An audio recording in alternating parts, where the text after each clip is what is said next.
Mm, I'm left scratching my head. Manchester United 2, Everton 2 in the Premier League Summer Series. Yes, we've won the trophy, if you were so called, want to say that. But there's much bigger things to discuss. Make sure you like, make sure you subscribe, because if there's one thing that I have to say on this video right now is Manchester United, get me some more signings. Manchester United, we need to get some players into this team, because as much as it's been a good learning curve the last few games over in America, at the end of the day, the truth is that Manchester United need to get reinvestments into this squad. I think today showed, if anything, yes, some of the improvements in the bright sparks, but also the holes that need fixing. And these are not just holes. These are key fundamentals of your football club, which are going to enable you to win games consistently and improve, score, be better, just as a foundation. 100% people. I'm not coming on here to be negative. I'm just coming on here to speak my immediate thoughts, because I will say about the positives, but I also need to say about what I originally feel, what I want coming out of this game. And the first thing that has to be discussed is a midfielder. Manchester United, you need to sign a midfielder. And that's nothing on you, Kobe Minu, but we need a midfielder, because Manuel Agate, that's an issue. That's an issue. And it's an issue that I don't think is going to change, and it can't be resolved, because his issue is him on the ball and being a trigger for teams. And do I see Agate becoming all of a sudden really good on the ball? No, I don't. Do I see him being able to play on the half turn and receive the ball back to goal and get better? No, I don't. I think what you get from Agate is what you get. And this is what I will make clear. I'm not going to come on here and bash Agate and say that he's crap, he's this, because he's not crap. He's playing at Man United, he's been at Sporting Lisbon, he's been at PSG for a reason. There's something about his game that is good, and I'll tell you what it is. Manuel Agate is fixture proof. When I say a player is fixture proof, you need one of them in your squad. Every team, and I even say a top team, needs one of them in the squad. Yeah, you want your technical players and all that. But what you get from Agate is, when you're away at Anfield, when you're away at the Emirates, when you're away at, the Etihad, Stamford Bridge, you need a player like Agate who's just going to be that annoying buzzball, who's going to win the ball back, make some fouls, be dirty with interceptions, do the nitty gritty, and then give it to the rest of the midfield or the attackers or the defense and just say, right, you lot do your thing. That's what Agate is good at. When you need him for a specific role, you need him for nitty gritty games where you're like, right, I need some. Agate, Casemiro, they can do that. That's what they specialize in. No one like Kobe Minu is going to want to do what he does, because Kobe Minu is a technical, flamboyant midfielder who wants to be on the ball, dominating possession and stuff like that. But when you need someone who's fixture proof, that's Agate. But I'm sorry, today, that showed all the flaws in Manchester United's midfield. Getting caught out when he's receiving the ball back to goal. Trying to play passes around the corner that you can't play. Dilly-dallying and taking too long. I'm sorry, you don't need to control the ball again. It's always like he's trying to control the ball. Nothing's ever just smooth. Just take the ball. Take a little bit of pace off it. Just control it. Play a bit of rhythm. Everything just seems like it's just always like rushed, and he's never relaxed. He's never in control. I feel like teams now use him as a press trigger. You saw Everton today. As soon as he got the ball, they were on him.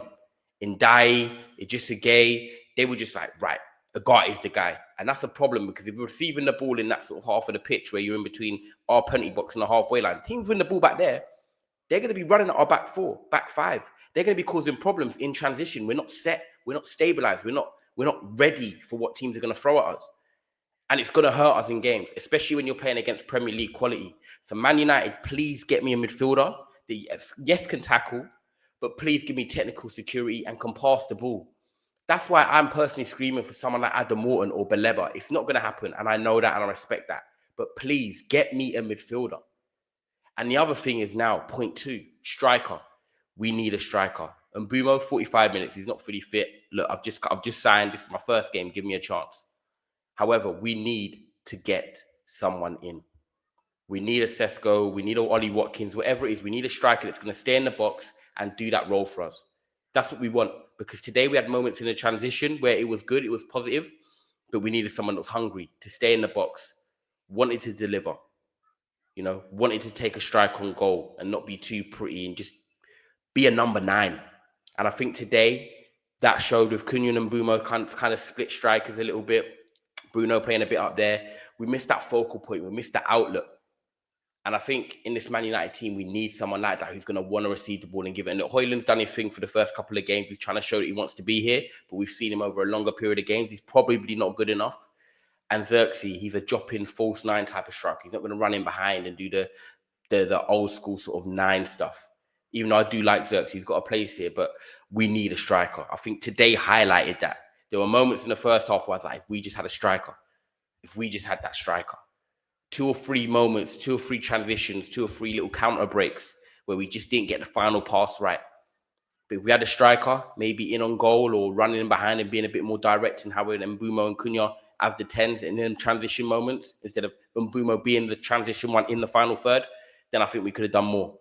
So Man United, you need to go out and get a striker. I think that is something that is essential now between now and the end of the window. And obviously your intent is to get Sesko, but you need to have 2 or 3 backup options. Man United need to get a striker. They're my 2 big takeaways from this game. We need a striker who wants to get 15 goals and be nitty-gritty and get the old school stuff in. And we need a midfielder with controlling tempo, passing, comfortable technically, just to give us a bit more just of a base and just relax. I feel like everything's always tense with us. You never really increase control. Everything's just a bit like one mistake away or one moment away from being like, do you know what I mean? And I feel like Amorim's trying. I feel like the players on a positive are looking fitter. They're looking more mobile. And I like it. They've trimmed up a little bit. We're looking like they understand their roles more. It's just tweaking the personal profiles. But I think what he's trying to do is coming across now into the team, which is good. I want to see that from Ruben Amorim. I want to see him being a coach. He looks a bit frustrated, but, it's not been a good 7 months so far. We need improvements. We want to see Man United winning 2, 3, 4 games in a row. We want to see us scoring goals. And Ruben Amorim is the coach. Ultimately, it will fall on him. And I want him to succeed. I want him to do well. But he needs the tools to do well. But he also needs to coach. And the first part of that was helping us with the fitness and the mobility and the energy of this team. And it has gone up. It's not complete yet. Everton were good.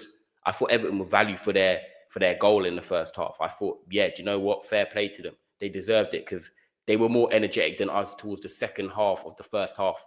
The first 15 minutes, I thought we were good. We were flying around, buzzing around, but we couldn't sustain the levels. And that's something that Man United need to do if you're playing in the Premier League 100%. But it's a start. It's an improvement with the levels we've seen of the fitness and the intensity. But we need to uphold that. We need to continue that. And we need to improve that. One player I'm going to really shout out is Lenny Yoro. I think this player is going to the very top.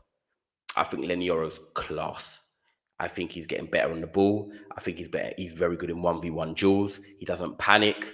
He's just got that ability that you're like, yeah, if you see him, like, not shouting that he's going to go Real Madrid, but in 5 years' time when he's like 25, if he's at Real Madrid, I get it.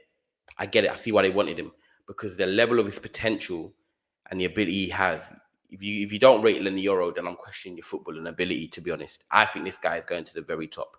He is a very, very good footballer and a good defender. And I think when you look at defenders who peak in the mid-20s to late 20s, he is so young.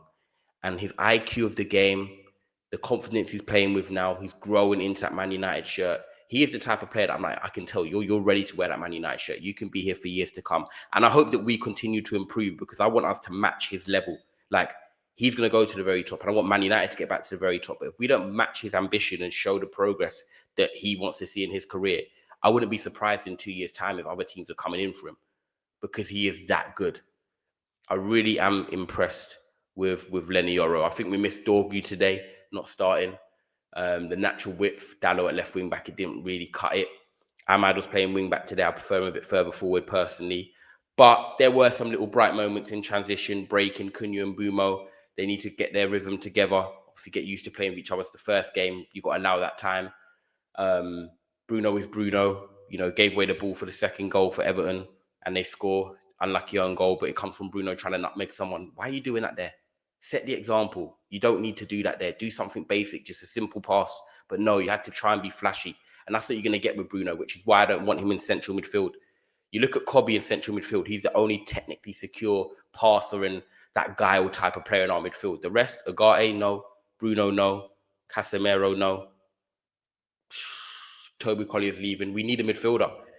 But we've drawn 2-2 with Everton. And I think from this preseason, we can take positives in terms of the fitness and intensity. I think Cunha is going to be a very good signing, and Mbeumo will come good.